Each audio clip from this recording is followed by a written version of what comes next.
que van a parecer complejos, voy a tratar de explicarnos del modo más sencillo posible. Esto es una curva que ven que es roja, y muestra cómo a lo largo desde los años ha aumentado excesivamente las emisiones de dióxido de carbono a la atmósfera. Esa línea que ven supera el día, digamos en la actualidad, 400 partes por millón, que es un valor, digamos, de concentración, de cantidad de dióxido de carbono que está en la atmósfera.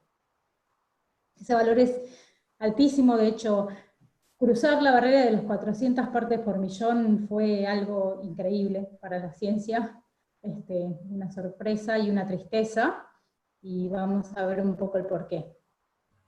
Ahora, nosotros estamos emitiendo esto a la atmósfera, pero la atmósfera y los océanos están íntimamente vinculados. Nosotros sabemos que los océanos son importantes para nuestra vida. No solo nos dan el mar para que los buzos puedan bucear, la gente pueda surfear, también nos dan alimento, nos dan trabajo, y nos dan la mitad del oxígeno que respiramos.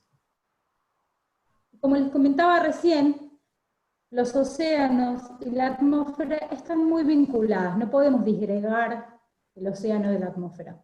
Y el océano lo que hace es absorber ese dióxido de carbono que generamos.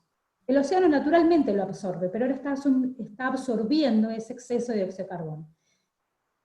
Los cálculos que hacen los científicos dicen que más del 25% de todo el dióxido de carbono que emitimos desde el inicio de la revolución industrial, que fue cuando comienza este incremento antropogénico, digamos, generado por el hombre de dióxido de carbono, ha sido absorbido por los océanos. Y acá vuelven a ver el mismo gráfico que les mostraba antes, pero esta vez con otras dos líneas, una verde y una azul. No sé si la alcanzan a ver. ¿Y qué pasó? Los científicos empezaron a ver que ese aumento del dióxido de carbono, por eso es que esa curva roja va hacia arriba, estaba relacionada íntimamente con el aumento del dióxido de carbono, que está en verde, en el mar. Y comenzaron a ver además que el pH, que ahora les voy a comentar bien lo que es, estaba disminuyendo al mismo ritmo que aumentaba el dióxido de carbono en el mar. Es decir, el océano absorbe el dióxido de carbono y tiene en parte un efecto beneficioso, porque sin él tendríamos un calentamiento global mucho más acentuado. Pero sin embargo está generando cambios en la química del mar que son negativos para la vida en los océanos, incluso para nosotros. ¿Qué es ese cambio? Yo recién les hablé del dióxido de carbono, que es el CO2, les nombré el pH, bueno, ese proceso de disminución, y voy a volver atrás a la filmina, esa línea azul que ven que va disminuyendo, esa línea azul lo que nos está mostrando es que el pH está bajando, es decir, se está volviendo más ácido el mar. Entonces, ese proceso de reducción de pH en el océano, que está causado y se pudo vincular claramente con este aumento de absorción de dióxido de carbono generado por el hombre, se llama acidificación oceánica. Es el proceso motus de mi estudio, de mis investigaciones. Es decir, que nuestra huella humana está cambiando la química de los océanos. Y me dice, bueno, ¿qué es el pH? ¿Qué es la acidez? ¿Es relevante? ¿Importa? ¿Es un pequeño cambio? ¿Es grande? Bueno, para eso hay que entender qué es la escala de pH. La escala de pH es todas las sustancias que nosotros conocemos tienen un valor de acidez. Todos saben que el vinagre y el limón son ácidos. La Coca-Cola también, debo decirlo. Y la lavandina es básica, es decir, está en el otro extremo. Por eso está acá dibujada en los colores celestes y azules. En cambio, los ácidos están en los rojos. El agua, y en particular el agua de mar, el agua es neutra, pero el agua de mar es básica, tiene un pH de 8. Esta escala va del 1, va en realidad desde el 0 al 14, y cuanto más bajo es el número, más ácida es una sustancia. El mar, y como ven ahí, tiene un valor promedio de 8.15, 8.14.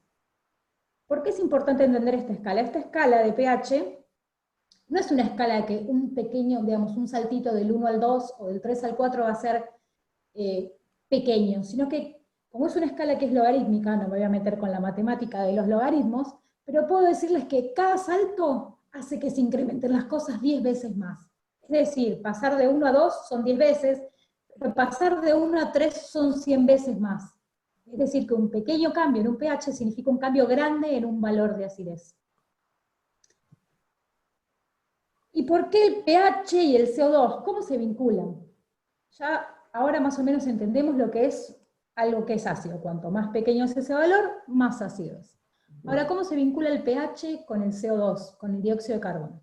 El dióxido de carbono, una vez que ingresa al mar, hace una serie de reacciones químicas y produce unas sustancias, digamos unas especies químicas, que son protones, que son los que están en naranja, y el pH es una medida de cuántos protones hay en el mar. Entonces, ahí está la vinculación, es decir, que hay una relación directa entre el dióxido de carbono y el pH del océano. Ahora, yo les estaba comentando el proceso de acidificación, es decir, que hay una disminución del pH en los océanos. Y nosotros hemos ingresado tanto dióxido de carbono desde la revolución industrial que los científicos han podido evaluar y han podido ver los cambios de disminución de pH a lo largo del mundo. El promedio pH en la actualidad del agua de mar es entre 8.1 y 8.15. Puede haber valores más altos o más bajos. Esos 15 que yo les digo, esas pequeñitas cantidades, son muy grandes.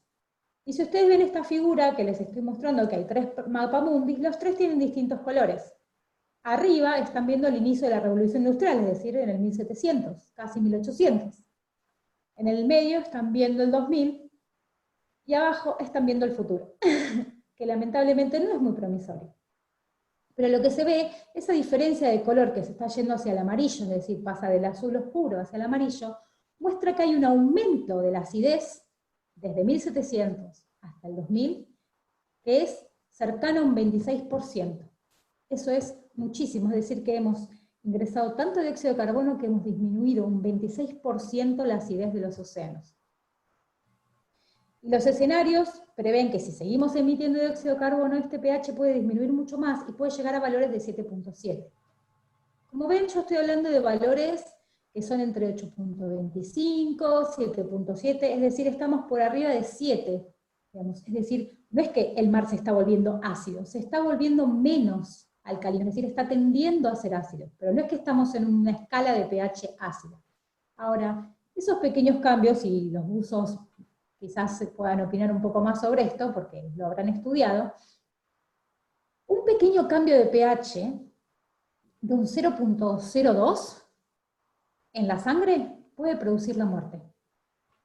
Imagínense lo que significa esto para los organismos, estar adecuándose a un ambiente en el cual hay cambios de pH que no solo les permiten, digamos, les impiden reproducirse, hacer sus actividades de vida típicas que tienen los organismos en el mar, sino también les cuesta adecuarse a esas pequeñas variaciones que son muy rápidas en el tiempo.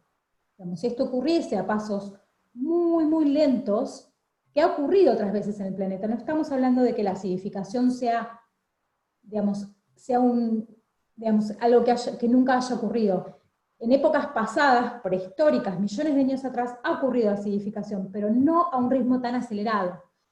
Y los fenómenos de acidificación que se han verificado 65 millones de años atrás, han estado vinculados, lamentablemente, con extinciones en el mar.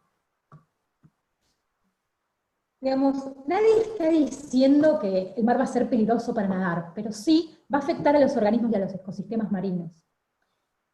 Y principalmente ocurre por dos procesos. Uno, el propio cambio de pH hace que los organismos, por ejemplo, no pueden encontrar a sus presas, pero también disminuye la concentración, digamos, de los bloquecitos de construcción que tienen los organismos calcificantes, como son, por ejemplo, un cangrejo, un langostino, una centolla, una vieira o un erizo, para calcificar.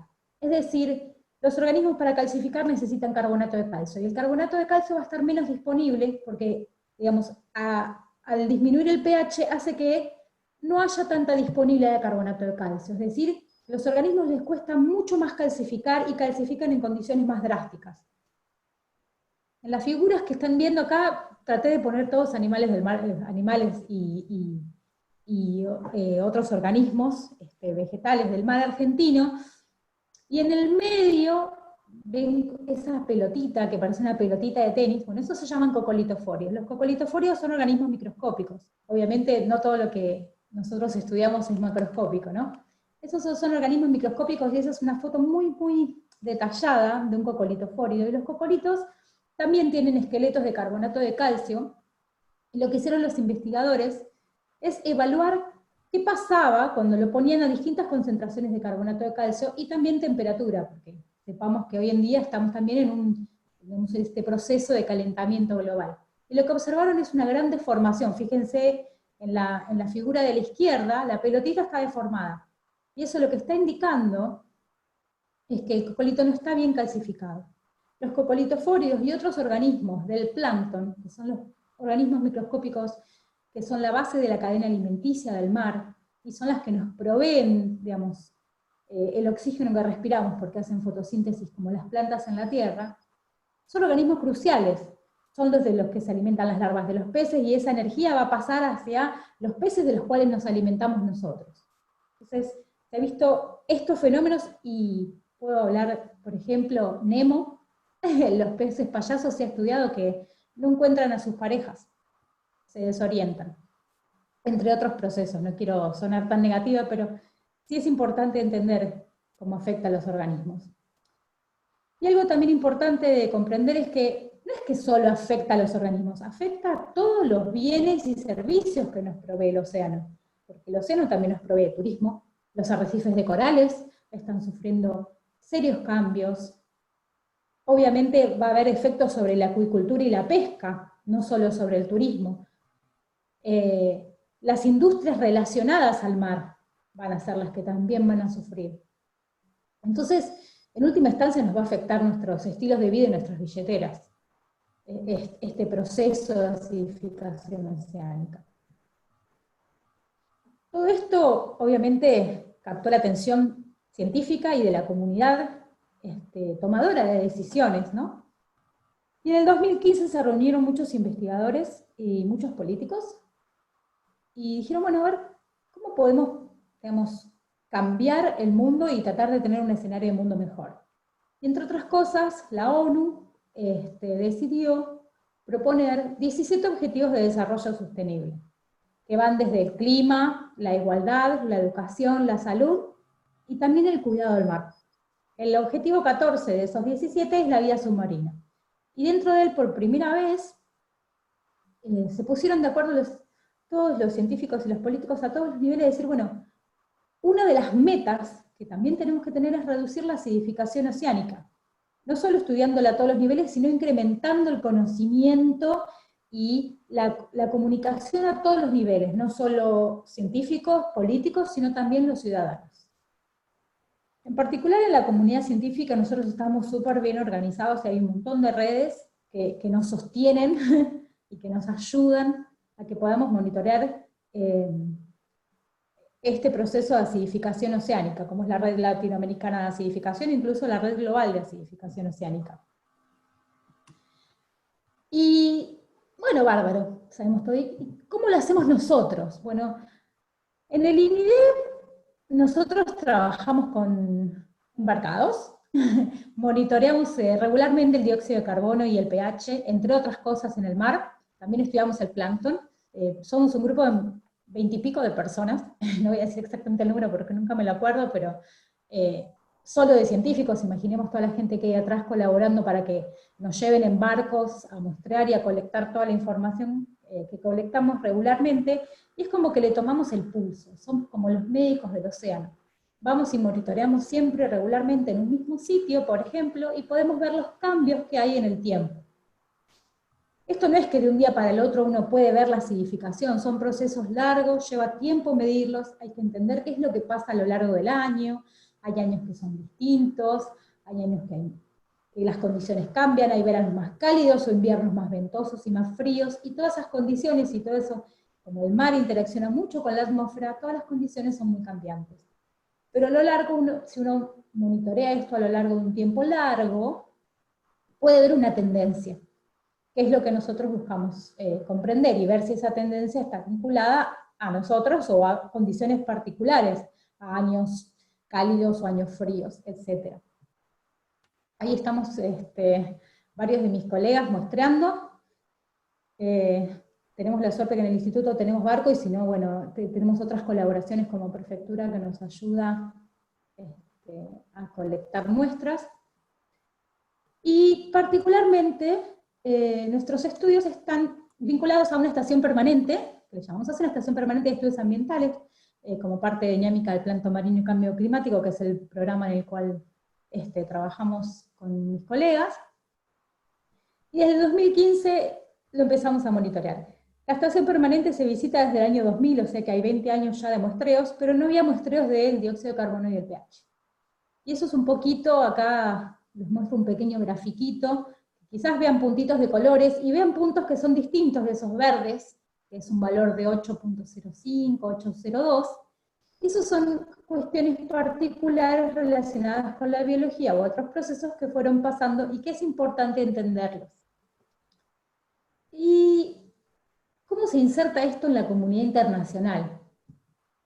Bueno, digamos, hay distintos subsidios y proyectos que soportan estas investigaciones, no solo la institución, digamos, del INIREP como tal, sino que hay otras instituciones. Y en particular para el EPEA nos ayudaba un proyecto de la red Antares, que es una red oceanográfica latinoamericana, y desde el año 2018 comenzamos a participar de un proyecto con otros países, somos 14 países, creo que 15 en la actualidad, si mal no me equivoco, no actualizo muy bien esa filmina, que queríamos estudiar globalmente la productividad, la desoxigenación, que es otro de los fenómenos paralelos a la acidificación de los océanos, en distintos sitios, y contribuir al esfuerzo, digamos, global de monitorear la acidificación y la desoxigenación de los océanos.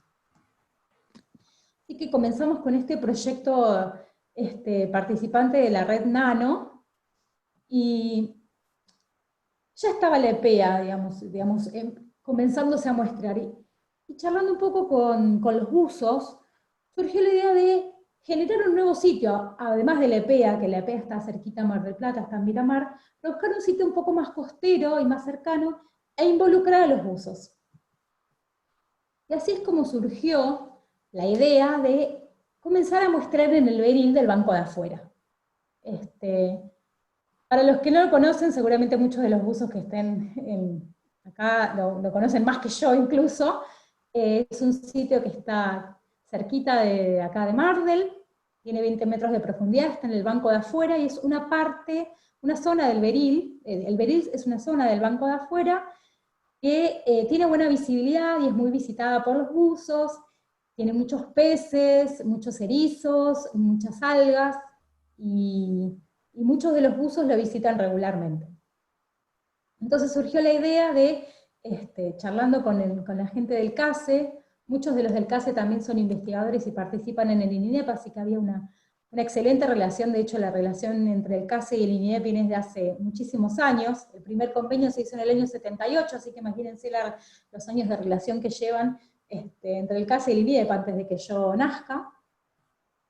Y surgió la idea de muestrar en el beril del Banco de Afuera, es decir, colectar muestras para medir la acidificación, o por lo menos para monitorear, vamos a decir, para monitorear la acidificación en este sitio. Y así fue como los buzos, como científicos ciudadanos, comenzaron desde diciembre del 2018 a colectar muestras en el beril. ¿Qué es ser un científico ciudadano? Un científico ciudadano puede ser desde colaborar en el muestreo hasta diseñar experimentos y aportar en los resultados. La idea acá fue llevar un montón de botellas para colectar agua de mar, que yo y mis colegas, porque somos un grupo, ahora les voy a comentar un poco más, que ellos colecten las muestras y nosotros las podemos analizar y dialogar un poco con ellos, y que ellos nos ayuden a entender las condiciones del mar en esos lugares, y también colectar muestras para ayudar al esfuerzo global de monitorear esta acidificación oceánica. Y en la actualidad hicimos 6 visitas. Bueno, ahora lamentablemente la cuarentena cortó un poquito el cronograma, pero esperemos en breve volver a a reiniciarlo, y participaron cerca de 20 buzos.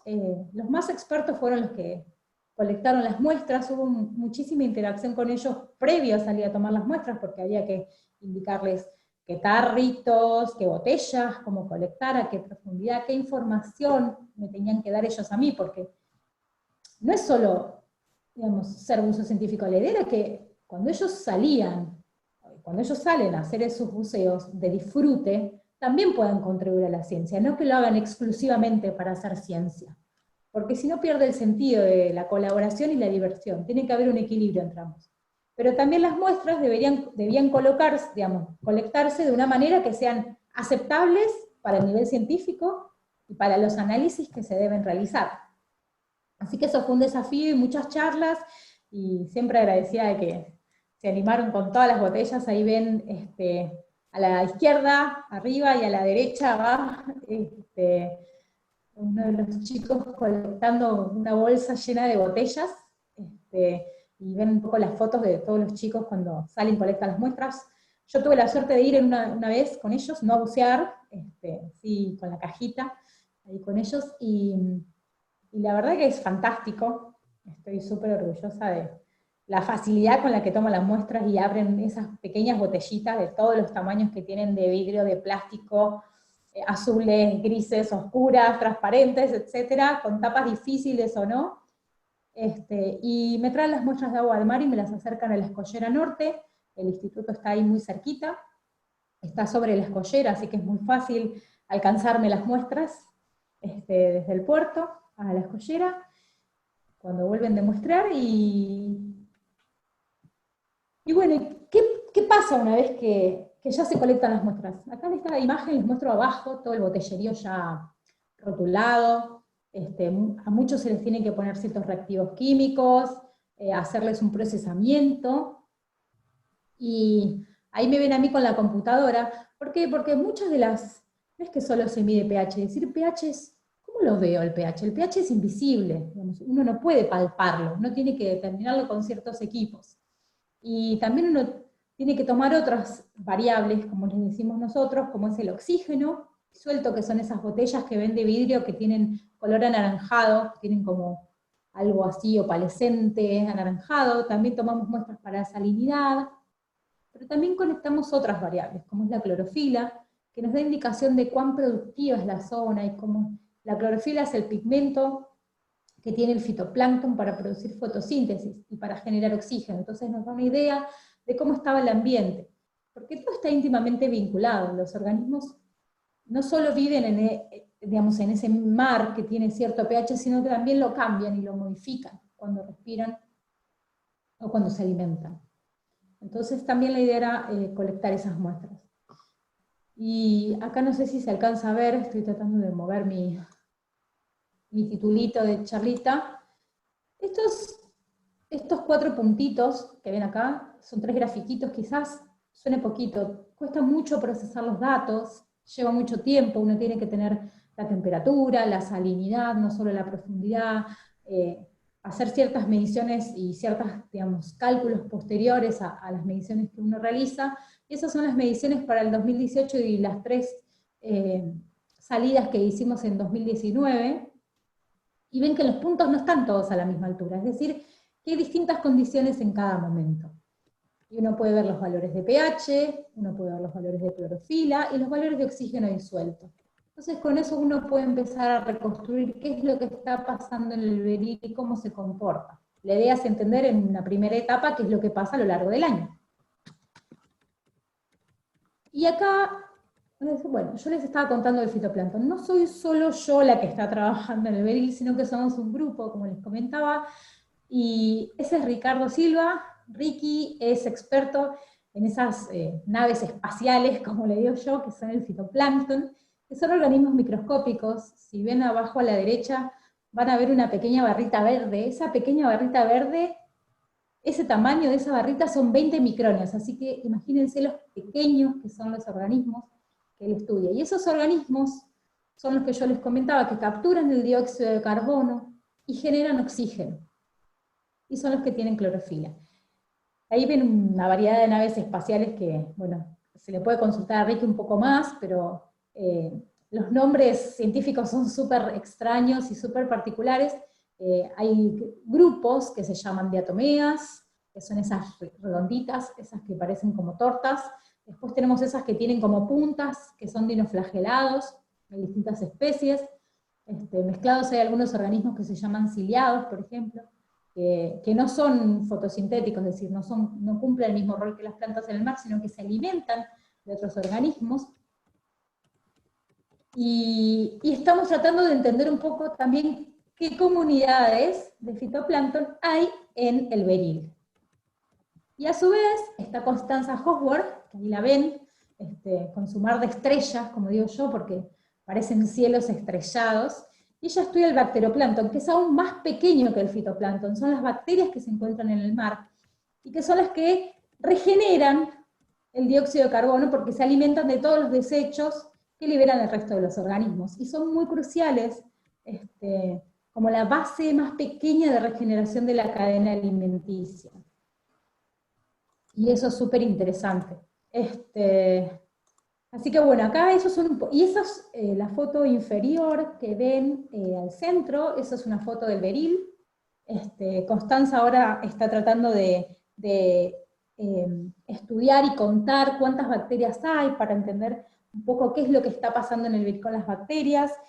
Ricky no solo tiene identificado, sino también él cuenta cuánto número de tipos de fitoplancton hay en el mar, un poco para estar comprendiendo qué es lo que está sucediendo. Estoy tratando de pasar, no sé por qué no me deja. A ver si puedo. ¿Por qué es importante todo esto? O sea, ya vimos que los buzos colectan las muestras, nosotros hacemos el análisis, pero ¿qué es lo rico de esto? El mayor beneficio de esta interacción es no solo tener las muestras, poder analizarlas y tener un resultado que se puede compartir con la comunidad global, sino también que generamos ese nexo con la sociedad. No solo empoderando a los buzos científicos como ciudadanos que nos ayuden a estudiar el mar, sino también que genera una educación científica en la comunidad, porque los buzos tienen sus familias, los científicos a nosotros ya están hartos de escucharnos hablar de ciencia, pero está buenísimo ese vínculo con la sociedad civil, digamos, y los buzos que tienen esos comportamientos tan amigables con el mar y que disfrutan tanto el mar, ellos nos pueden ayudar a generar esta conciencia pública sobre lo que es la acidificación y los desafíos que enfrenta el océano. Porque la acidificación oceánica, a diferencia de otros fenómenos tan graves como la acidificación, el calentamiento global uno lo siente, uno sabe que los veranos son más cálidos, la contaminación por microplásticos o los plásticos uno lo puede visualizar, la polución uno ve ese halo cuando entra a las ciudades, pero la acidificación es invisible, nosotros no la vemos, y sin embargo está produciendo estragos en un montón de comunidades, y es un fenómeno tan grave como el resto, y hacerlo público y comprender un poco esto nos va a ayudar a asumir un poco, digamos, asumir y a fortalecer que nosotros tenemos que reducir nuestra huella de carbono que estamos generando, ya sea por reducir en lo individual, como uno en su casa, andar en bicicleta, utilizar energías más renovables, pero también comentarlo a la sociedad y generar esto de que los políticos en algún momento puedan ayudarnos a resolver, y sean los que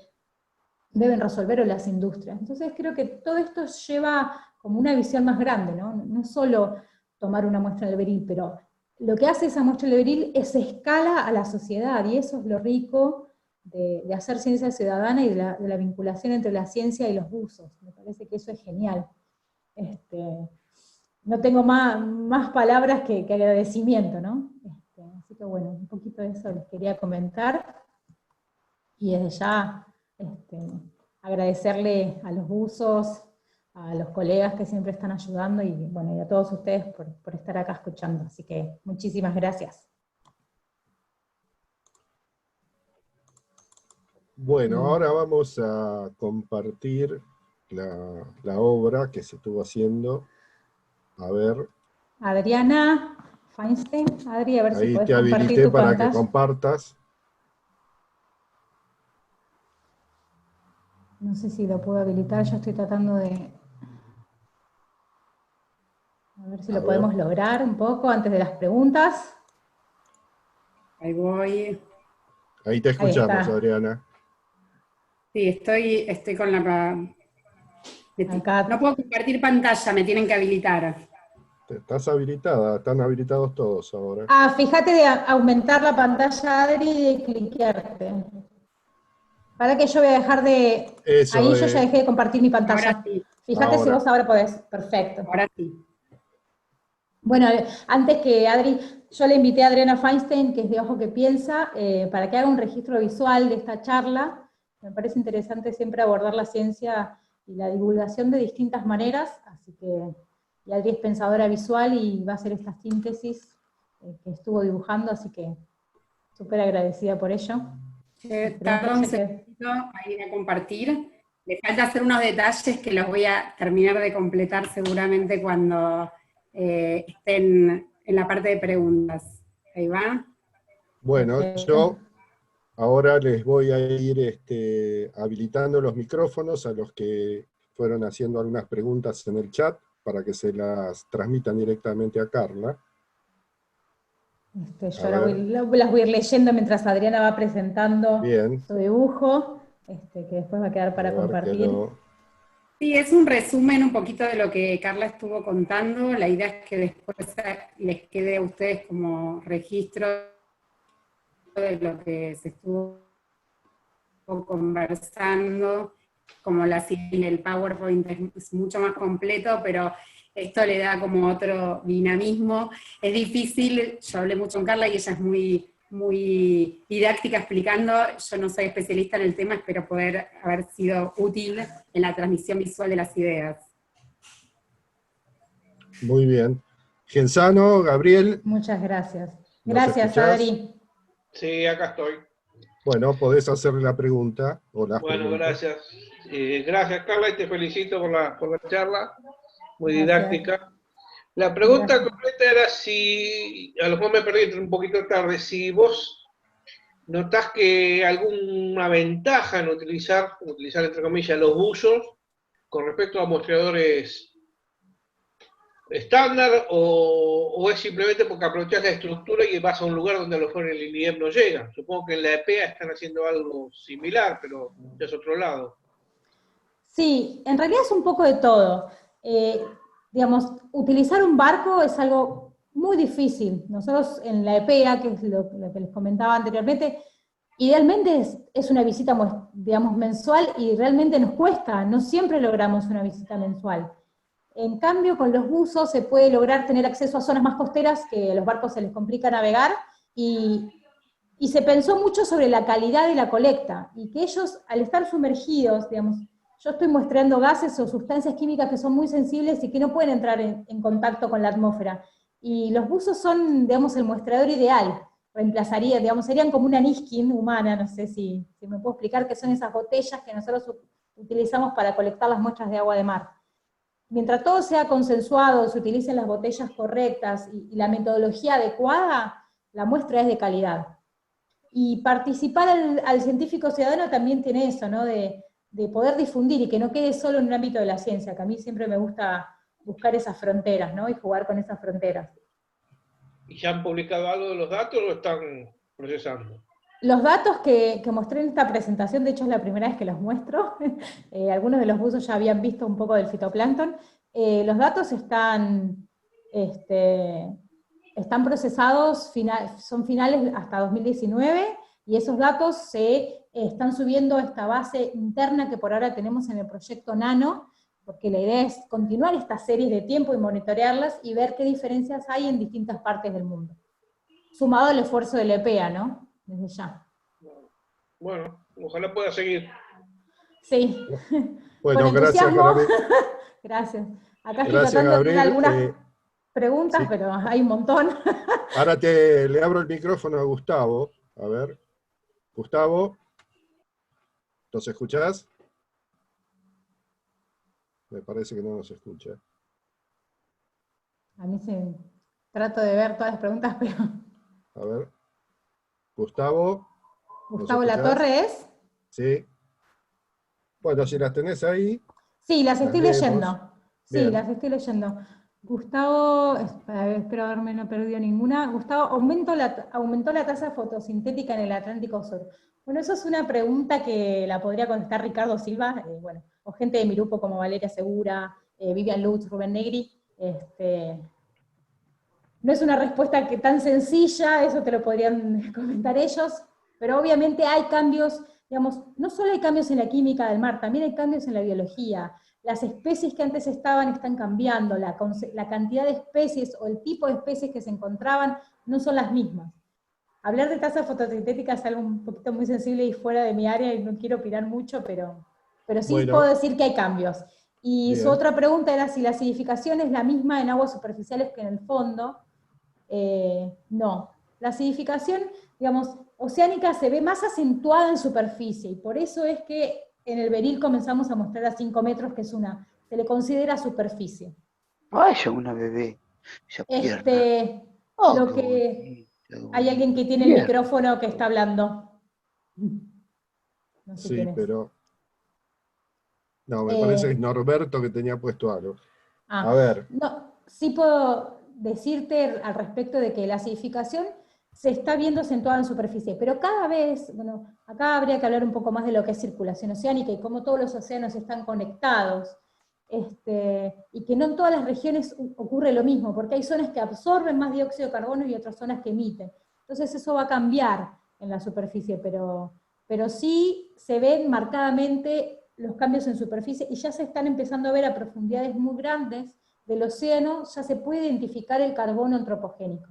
Ya se puede ver esa señal de dióxido de carbono en profundidades mayores a 1000 metros.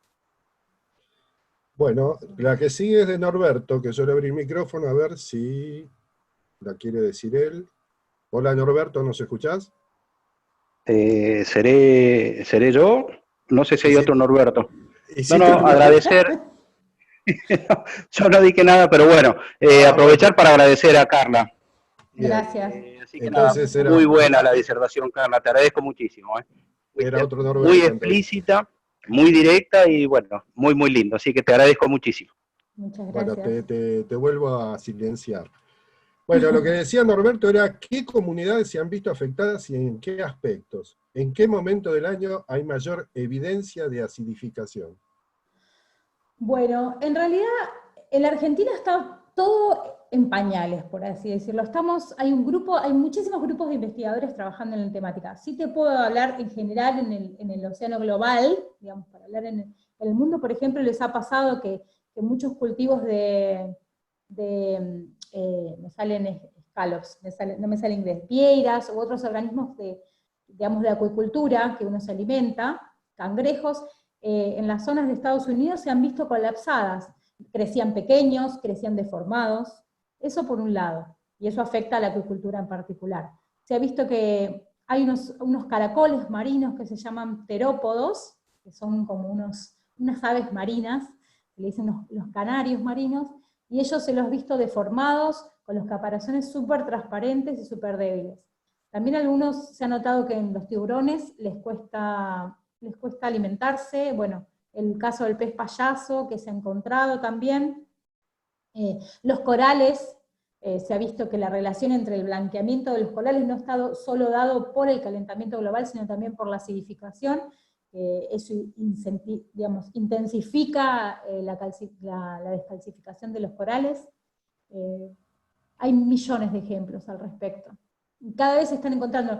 Lo que pasa es que no todo ocurre al mismo tiempo, y como en todas estas guerras, como le decimos, climáticas, hay ganadores y hay perdedores, hay organismos que se están beneficiando porque hay más dióxido de carbono, pero por lo general hay más perdedores que ganadores. Algunas algas costeras son felices del mundo con más dióxido de carbono. Bien, acá Gustavo Latorre nos dice, ¿qué pasa con el aumento de acidificación y la materia orgánica? Bueno, eso es un poco lo que comentaba de los múltiples estresores. Hoy en día el mar y el planeta está sufriendo estrés por todos lados, calentamiento global, acidificación, aumento nosotros cada vez mandamos más materia orgánica al mar y estamos haciendo una eutrofización, es decir, sobresaturando, y también hay desoxigenación, son un montón de procesos que están pasando. Recién ahora los científicos yo no, Aramos dijo el mosquito, yo solo estudio la acidificación, pero sí sé que hay colegas que están tratando de entender qué está pasando con el aumento de la materia orgánica, la desoxigenación, la acidificación, todo en conjunto. Porque el aumento también de la materia orgánica también puede producir y favorecer la acidificación. Bien, probablemente esto está también relacionado con esto que acabas de decir. Pregunta, Norberto. ¿Hay especies de fito y o bacterioplancton que medren en masas de aguas ácidas? Que medren, no entendí. Sí. Como que, supongo que se refiere a que proliferen, a que vean sí, hay algunos favorecidas. sí, hay algunos organismos que sí. Por lo general, muchas especies de fitoplancton que tienen casitas de carbonato de calcio, como ese cocolito que les mostré, esa pelotita, se ven súper disminuidos, pero hay algunas diatomeas u otros organismos que pueden incrementarse. En la Argentina todavía estamos tratando de entender qué relaciones hay y qué grupos hay, y lleva tiempo ver un cambio. En particular, mi grupo no trabajamos con experimentos, como hacen otros colegas, que lo que hacen es tomar esos organismos, los llevan al laboratorio, recrean el mar en el laboratorio y lo exponen a distintas condiciones y ven qué ocurre. Eso recién se está iniciando acá en la Argentina. Hay varios grupos trabajando al respecto, así que sé que hay un grupo del sur que está trabajando muy fuertemente con eso y con la luz en el mar. Bárbaro. Bueno, Javier Smith pregunta, ¿este proceso de acidificación marina es similar a la acidificación de los lagos escandinavos? Sí, es similar, está pasando en todo el mundo, y no solo en el mar, sino también en los medios acuáticos, digamos, terrestres, ¿no? En los continentales. Sí, también se está viendo esto. Sí. Bárbaro. Bueno, les comento que muchos agradecen, obviamente no las estoy leyendo, también le agradecemos a todos los que participan, desde el CASE, por haber compartido esta charla, ¿no? A ver. Uy, acá estoy viendo varias preguntas. César, ¿se ha registrado exacto. impacto de población de importancia económica en langostinos y camarones? Sí se ha estudiado en langostinos y camarones. Por ejemplo, en Alaska tienen serios problemas con sus centollas y con algunos cangrejos. En Estados Unidos han tenido con algunos langostinos que estaban cultivando. Sé que en Ecuador algunos colegas estaban trabajando con eso. Los chilenos han observado cambios, y de hecho ya ellos trabajan con las industrias que hacen acuicultura para avisarles cuando hay ingresos de aguas de masas más ácidas, avisarles para que muevan sus cultivos o los protejan.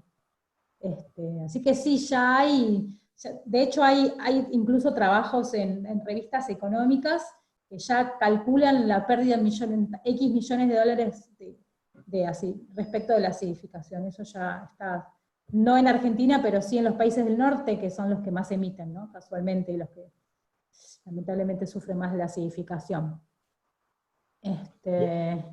Bueno, Paco Quintana dice, ¿a partir de qué profundidad has observado una variación significativa del pH y otras variables con respecto a la superficie? Observar, nosotros en la EPEA es poco profunda, tiene 50 metros, pero sí he tenido suerte de participar de otras campañas oceanográficas. De hecho, el año pasado participé de una desde Ushuaia a Río de Janeiro con los españoles, y ellos medían a distintos niveles, y sí te puedo decir que ellos veían variaciones significativas que al principio, ellos vienen midiendo hace 20 años, y de las primeras campañas a esto ellos han visto esa disminución del pH en superficie y un incremento del dióxido de carbono en más profundidades. Eso sí se puede decir. En la EPEA y en el beril, bueno, estamos recién iniciando, ¿no? Es un proceso que lleva mucho tiempo. Bien.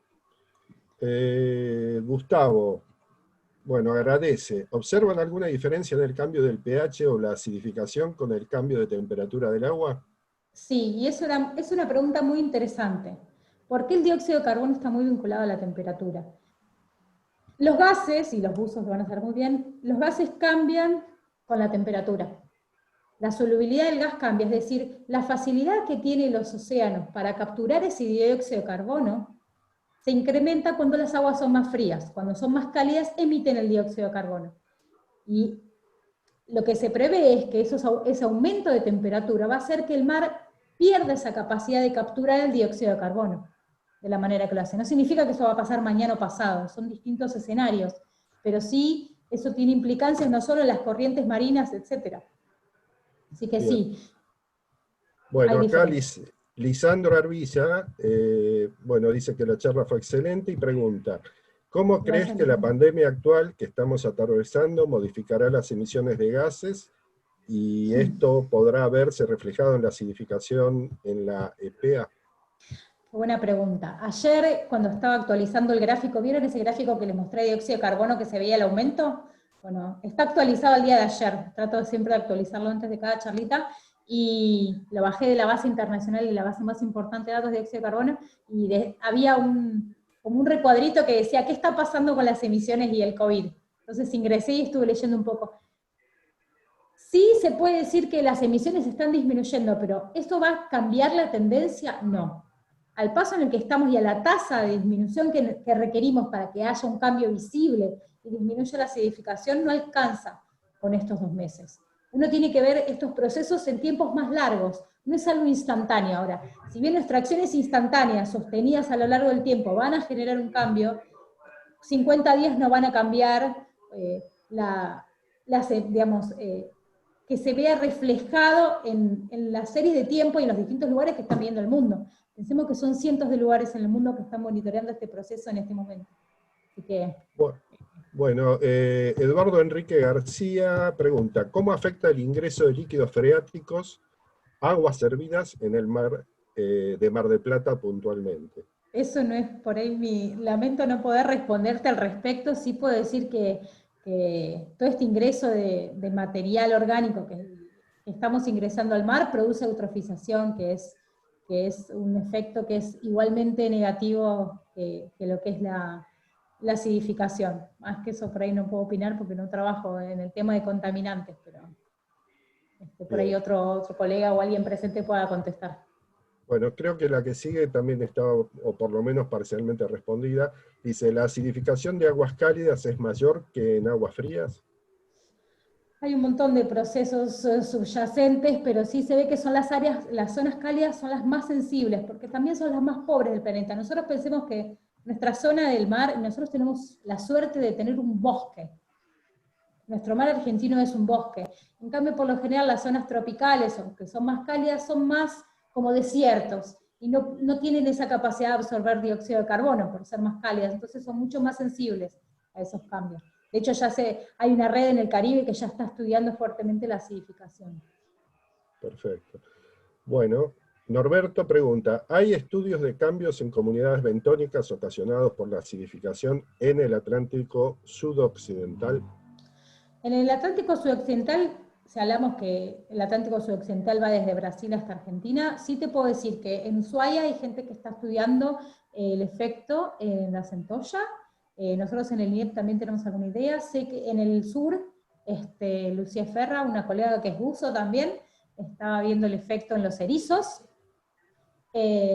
También se encuentran investigadores de Mar del Plata trabajando con cangrejos y con vieiras, entre otros. Espero no estarme salteando en ninguno. Y sé que incluso hasta en Antártida hay gente estudiando, colegas argentinos, ¿no? Trabajando con distintas comunidades. Bien. Pero es todo muy incipiente, recién arranca, ansiamos los resultados, ¿no? Bien. Bueno, acá Nico pregunta, Nico AC, buzo del CASE, ¿los estudios de inyectar CO2 de la atmósfera dentro de la columna de agua de los océanos puede tener impacto en los niveles de acidificación? Porque tengo entendido que lo estaban usando como alternativa para reducir los niveles de CO2 en la atmósfera. Sí, eso es un tema. Charlando con algunos colegas, tengo una colega que trabajaba, una colega brasilera que ahora está en Estados Unidos, ella trabajaba muchas veces en los pozos de petróleo, se inyecta CO2 para poder permitir sacar el petróleo en los pozos petroleros que están en el mar. Y eso por lo general hace que a veces se rompa el fondo y se liberen cantidades masivas de CO2, y eso se ha visto que produce eventos masivos así, puntuales, de acidificación que daña mucho a los organismos. Inyectar dióxido de carbono en el fondo del mar, en la columna de agua, por la circulación no puedes tener una idea de que dentro de cientos de años ese CO2 pueda regresar. Yo lo veo como algo negativo, así como otros procesos. Yo creo que uno no tiene que alterar el equilibrio normal que tiene el mar y sus ciclos normales. Ya bastante alterados están. Tenemos que tratar de dejar de emitir ese CO2 y no inyectarlo. Esa es mi opinión muy personal. Bien. Mirrel Ramírez pregunta, para medir el pH, ¿qué equipo utilizaron? Dice, se refiere a la fineza de los datos.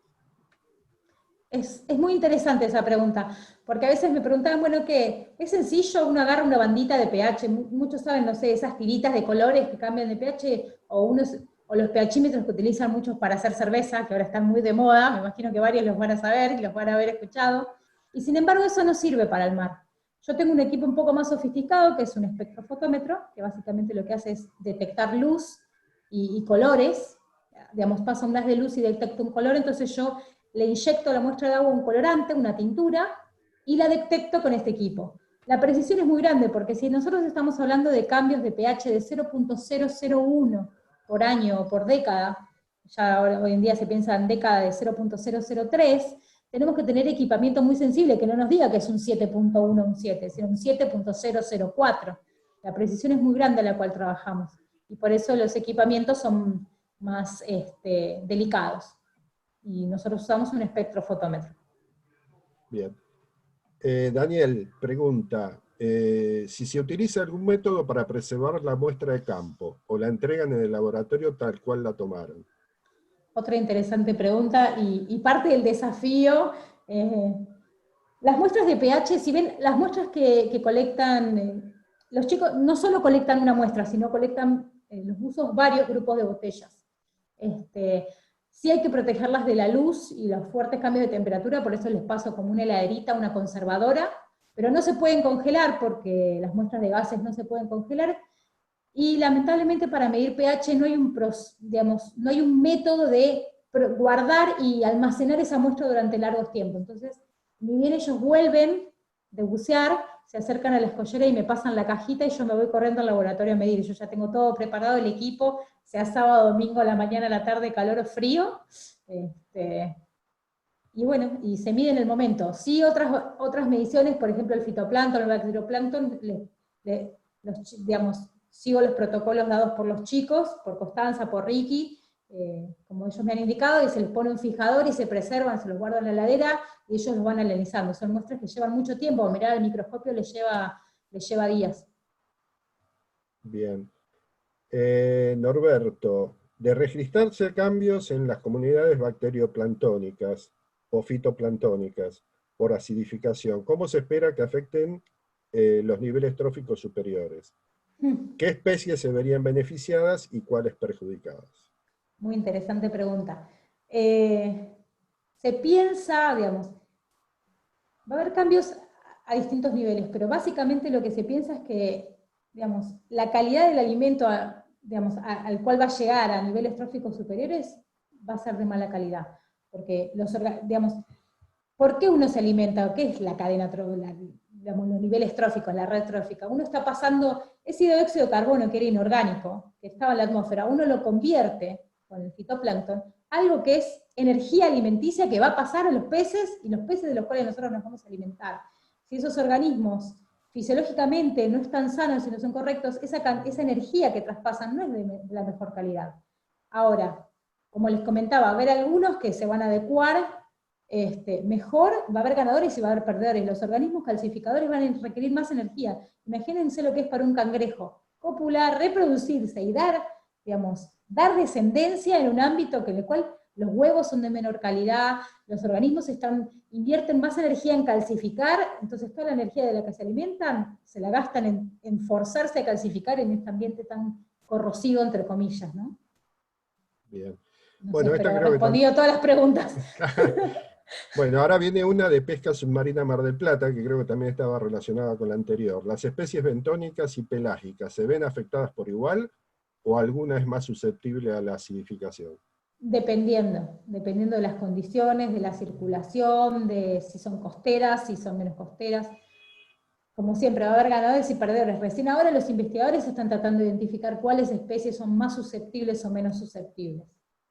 Bien. Sí. Espérate que se me fue. Norberto, ¿Cuántas muestras son necesarias para tener evidencia cierta de acidificación, en una región marina? Dado que las mediciones son puntuales, ¿cómo se extrapolan a grandes áreas? Bueno, eso es una pregunta triplemente interesante. Uno, para hablar de tendencias, lo mismo que de cambio climático, mucha gente dice, yo trabajo en acidificación oceánica. Perfecto. Uno puede encarar la acidificación de distinta manera. Uno puede, como hacen muchísimos colegas y biólogos, que estudian las condiciones instantáneas. Ellos ven cuando ellos generan este mar artificial en el laboratorio y pueden ver un efecto que puede dar una idea, decir, bueno, las condiciones de dióxido de carbono en el año 2100 van a llegar a 700 partes por millón. Bueno, pongo el organismo a 700 partes por millón y veo qué es lo que le sucede. Ahora, en nuestro caso, en el que estamos viendo las líneas base, por así decirlo, que no son base porque van cambiando, uno necesita al menos décadas, los cambios decadales, como se les llama. Entonces, por eso uno no puede hablar de 1 o 2 años de monitoreo, uno tiene que hacer monitoreos a largo plazo. Ahora, hablar de extrapolar tu valor a otra parte del mundo depende de múltiples condiciones. El ambiente costero es similar, la temperatura es similar, la Antártida no se comporta de la misma manera que Ushuaia, y Ushuaia no se comporta de la misma manera que Buenos Aires, ni que Punta Rasa. Entonces, sí uno puede hablar de tendencias en la zona templado, en el mar argentino. Por ahora tenemos agujeros por todos lados. Ojalá los podamos rellenar y monitorear todo el mar. Desde hace 1 año y medio, casi 2, bueno, ya más que 2, un poquito, el instituto tiene en el barco un sensor de dióxido de carbono que va monitoreando todo el dióxido de carbono en el mar, nos puede dar una idea de cómo va cambiando ese dióxido de carbono. Incluso teniendo el barco y utilizándolo, digamos, en otras campañas no dirigidas a estudiar el EPEA, sino cuando van a pescar, cubrir el mar argentino es enorme, tenemos la suerte de tener una plataforma gigante, pero a la vez también hay que monitorearla, y son ecosistemas muy diferentes, los del sur, los del norte, etc. Así que, bueno. Es difícil. Bueno, Sí. Renzo agradece por generar este espacio y pregunta si se trabaja en conjunto con otros institutos o universidades nacionales para hacer mediciones en pH. También quiere preguntar si hay proyectos de participación ciudadana en otros clubes náuticos o de buceo. Bueno, la primera pregunta desde ya, trabajar en acidificación oceánica, como trabajar en los océanos, requiere una íntima interconexión con muchos institutos. En particular, en la EPEA somos todos bastante del INIREP, pero sí se trabaja, no para las mediciones, porque nosotros hacemos las mediciones, de hecho yo me subo al barco y las hago in situ, o cuando vienen los buzos, me voy al laboratorio y las mido en el laboratorio, pero sí se participa con otros institutos. Por ejemplo, el año pasado se hicieron mediciones en el canal de Beagle, en una campaña argentino-chilena, y se participó junto con esa institución. También el año pasado, en diciembre, por ejemplo, y muchos de nosotros que trabajamos en la EPEA, como nuestra zona está en la zona común de, digamos, nuestro punto muestreo está en la zona común de pesca argentino-uruguaya, realizamos campañas con los uruguayos en conjunto para estudiar la acidificación en esa zona, entonces también tenemos esa interacción. Las interacciones son múltiples. Yo estoy en redes internacionales, tengo una duda de algún protocolo, alguna metodología, interacciono todo el tiempo con otros colegas, tengo un mentor en Estados Unidos que me ayuda con los cálculos de dióxido de carbono. Uno no puede hacer esto solo, es imposible, tenemos que ser un equipo, si no, no podés enfrentar este monstruo. Bueno, bien. Más agradecimientos a Carla, al CASE, por supuesto a la FAS también. Y desde Ecuador, Mario Hurtado Domínguez dice, ¿solo se está midiendo el pH? ¿O se mide DIC y TA? DIC y TA. Ok, DIC y alcalinidad total, entiendo su pregunta. Mario, no mostré las imágenes porque quise ser sintética. En la EPEA y en el beril se mide pH y alcalinidad total. El DIC, que es el carbono inorgánico disuelto, no se mide, pero se estima a partir del pH y la alcalinidad. Uno puede hacer cálculos matemáticos. No me voy a poner en detalles a explicarle a ustedes lo que es la alcalinidad, pero está relacionado con el cambio en el CO2 y da una medida de cuánto los organismos pueden calcificar o no. Así que se mide el pH y la alcalinidad, se estima el DIC y se estima el dióxido de carbono. Y también cuando tenemos la suerte, no para el beril en particular, pero sí para para cuando hacemos otras campañas oceanográficas y estamos en el barco, en el Víctor Angelescu con nuestro nuevo barco, medimos el CO2 también, así que tenemos bastantes mediciones ahí, ahora hay que insertarlas y trabajarlas en conjunto, un gran desafío. Bueno, y la última pregunta de Norberto, dice, ¿no se pueden automatizar la toma de muestras de pH mediante boyas u otro tipo de artefacto fijo? Sí, totalmente. Sí, hay múltiples equipamientos. El problema es, siempre pasa lo mismo con la ciencia. Uno puede mantener una boya, puede tener un equipo automatizado, requiere son millones de pesos. La idea acá, cuando comenzamos a hacer a trabajar con estos estudios de desedificación, era tener un equipamiento aceptable, comparable con la comunidad científica, porque si no uno se compra algo, una tirita de pH que no te sirve, y comprar un equipamiento tan sencillo como nuestro espectrofotómetro fueron $20.000, y tener los subsidios que tenemos en la actualidad en Argentina, o los que tenemos acceso en la comunidad, son muy pequeños, son quizás de $5.000, no alcanza ni siquiera para comprar, alcanza solo para comprar los insumos para análisis de muestras. Una botella de vidrio de las que llevan los buzos sale $250. Entonces, ojalá tuviese el dinero para tener una boya, y ya tendría puesto una boya en el Belir, una boya en la EPEA, una boya en medio mar argentino. Y tener equipamientos automatizados sería interesante. De hecho, en las boyas ya hay sensores automatizados que colectan la muestra de pH y la analizan con un microespectro y mandan el dato por satélite. De hecho, pueden seguirlo por internet, hay varios y están públicos los datos. En la Antártida, por ejemplo, hubo un grupo que trabajó con un dron, que se llama un sail drone, que en vez de volar, navega, y circundó toda la Antártida midiendo pH. Incluso está el video y hasta cómo choca con el iceberg, se mueve y sigue, y cómo cambia el pH cuando choca con el iceberg, el verano, el invierno. Todo eso está. Ahora, ¿tenemos acceso a esa tecnología en Argentina? No. ¿Tenemos acceso al desarrollo de esa tecnología? No, lamentablemente no. Sería ideal. Es el sueño del pibe, es como tener una Ferrari, pero bueno. Bueno, esa era la última pregunta. No sé si alguien más tiene alguna otra. Si no, Carla, podés cerrar cuando quieras. No, desde ya, gracias. Y vuelvo a repetir el agradecimiento a los buzos, que son unos capos, que siempre le ponen la mejor, y que gracias a ellos se generó esto, porque esto se generó teniendo una charla. Esta idea, digamos, uno la embarca en un ámbito científico, pero todo surgió por una charla con ellos, decir, ¿cómo nosotros podemos colaborar para esta temática? Y siempre agradecida por eso, con el CASE y con la comisión científica, que siempre ahí estuvieron ayudando y vinculando y manejando, como digo yo, desde el vamos.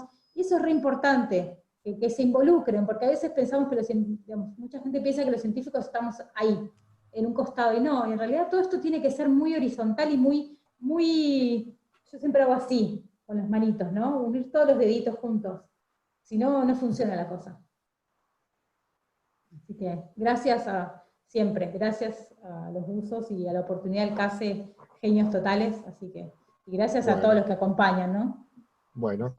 Bueno, por mi parte, como representante del CASE, le voy a agradecer a Carla por la charla, que ha sido excelente, y agradecerle a todos los que participaron también, y ahora le vamos a dar el pase a Francisco de FAS, que estoy teniendo alguna dificultad para habilitarlo. Yo no me manejo para nada bien ahí con... ¿Ahí nos escuchás, Francisco? Sí, te escucho perfecto. Bueno, ahí ya estás. No sé si querés cerrar. Sí, ante todo agradecerte, Gonzalo, agradecerle a Carla, excelente tu trabajo y tu charla, Carla. Como Gracias. Te manifesté al principio, este canal está abierto para el INIDEP y lo mismo para el CASE y para todos los clubes de la Federación, así que Gracias. todo lo que tengan intenciones de promover o de mostrar lo que están haciendo al resto de la comunidad del buceo son bienvenidos. Y bueno, los dejamos hasta la semana que viene entonces, que seguramente habrá otras charlas interesantes. Hay otras charlas muy interesantes, ¿sí? En el Facebook de la Federación van a ir viendo cuáles son las diferentes charlas. Gonzalo Perfecto. también nos dijo que en junio va a tener una charla más, ¿no? De CASE. Hay una en junio y una en julio, sí, ya después le vamos a ir adelantando el contenido, pero van a ser también igual de interesantes seguramente. Y Bueno, una cosita. Sí, corazón. Puedo acotar que después Adriana va a subir y les va a compartir el dibujo, que me parece algo interesante, que Sí, les quede sí. así como un recuerdo. Así que gracias, Adri, también, que me olvidé. Ahí ya lo tiene bastante cocinado en su pantallita, así que gracias, Adri. También, Bueno, en todo caso, gracias, después Francisco. también nos los hace llegar y lo vamos a mandar. ¿Eh? Dale, gracias. Bueno, un saludo Bueno, para todos y gracias a los que asistieron. Adri, en todo muchas caso, gracias a vos. Adri, mándanos el dibujo que lo ponemos en el Face de la Federación como un ícono de esta charla, ¿no? Ya mismo lo mando. Ahora se lo mando a Carla. Mándalo, que Gracias, y yo ahora lo lo ponemos reenvío. con los datos de ella, dale. Dale. Gracias. Un agradecimiento para todos, que tengan buenas noches y buen fin de semana. Hasta la próxima. Buenas noches, muchas Bárbaro, Buenas noches a gracias. Mateo. todos. Chao, chao. Gracias a todos. Bueno.